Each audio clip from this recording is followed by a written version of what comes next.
Today on Books on a Bike. Have you ever wanted to read a book about an infinite number of universes? Maybe one on, doppelgangers slowly taking over a world and assassinating individuals while taking over their government? You want to read a story about a world where people ride dogs and bears as opposed to horses and cars? How about a world where weapons are alive? Does that sound like an awesome story to you? Well, stick around and I'll tell you why I DNFed it.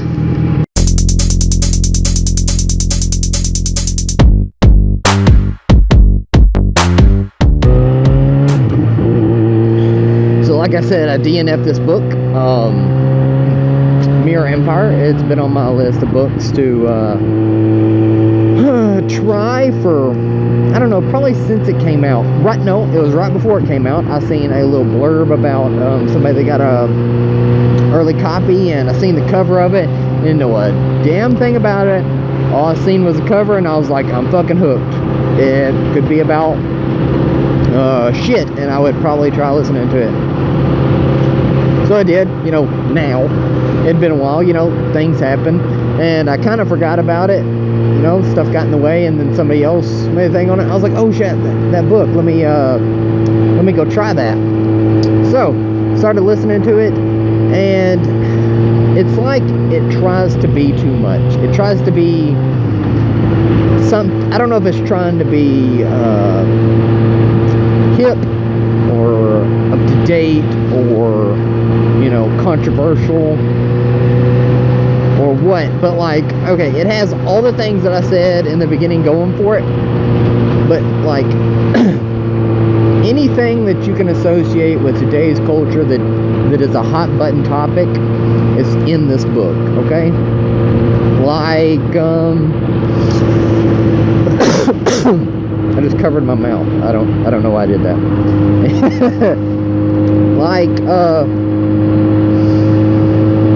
Alright, well, here, let me just go down a list of shit that irritates me about this book. It has gender role reversal. It has people that can change their sex. It has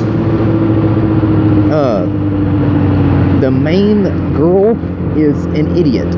She knows very little about what is going on, and yet she argues with everybody and tells them they're wrong when they give her information. It has there's multiple countries in here, and one country you have to ask permission before you touch somebody for anything, which is ridiculous, because I'm not talking about kissing them or anything like that. I'm talking about touching their shoulder,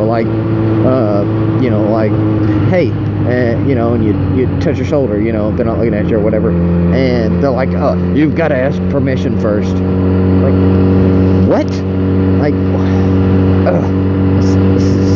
Stupid stuff. Anyways, got that, got polyamorous relationships.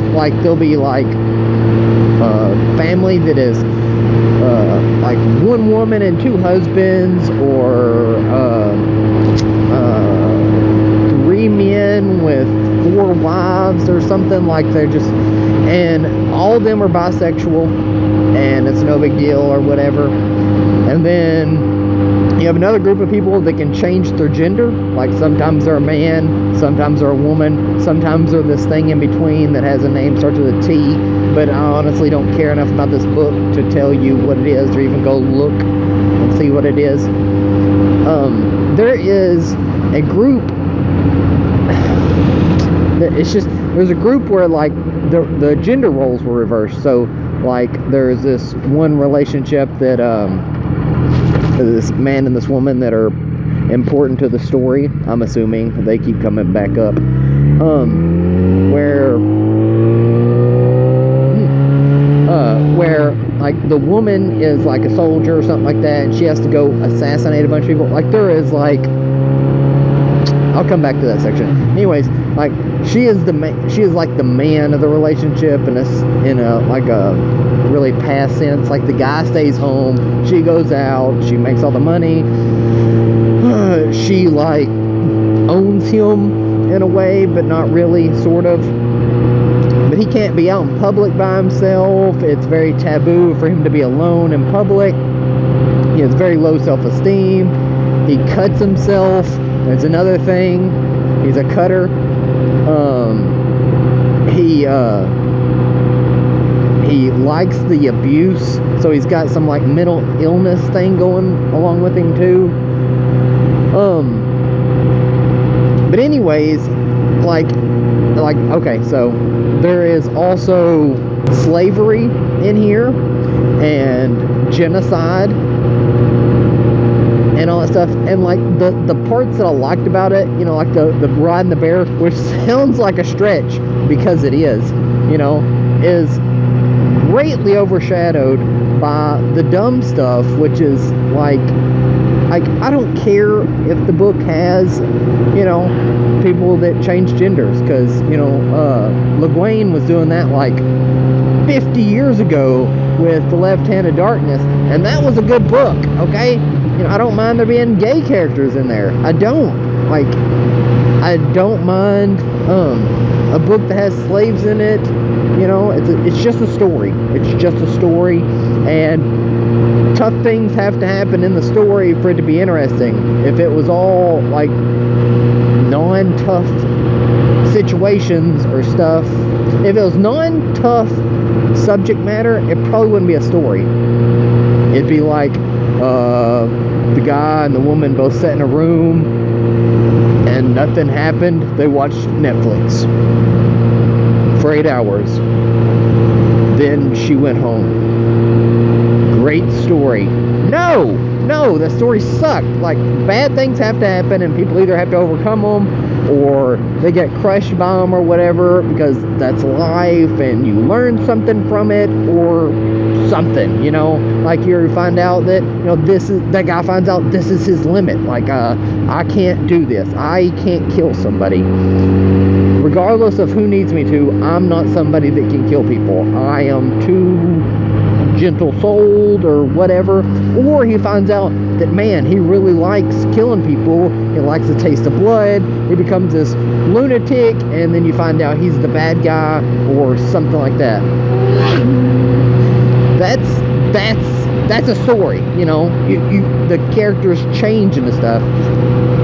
But this one, like,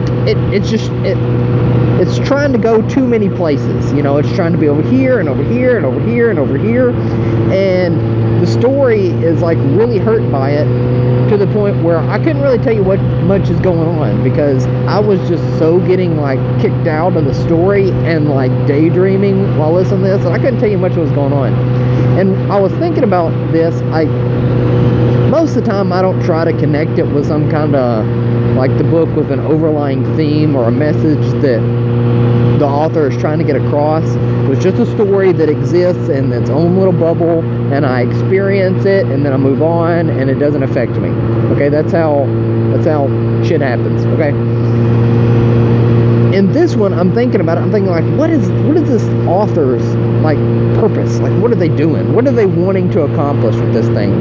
And I was like, this hits all the hot button issues for, like, you know, in politics and social justice right now. I was like, the only thing that it doesn't hit is a rape scene. I was like, why?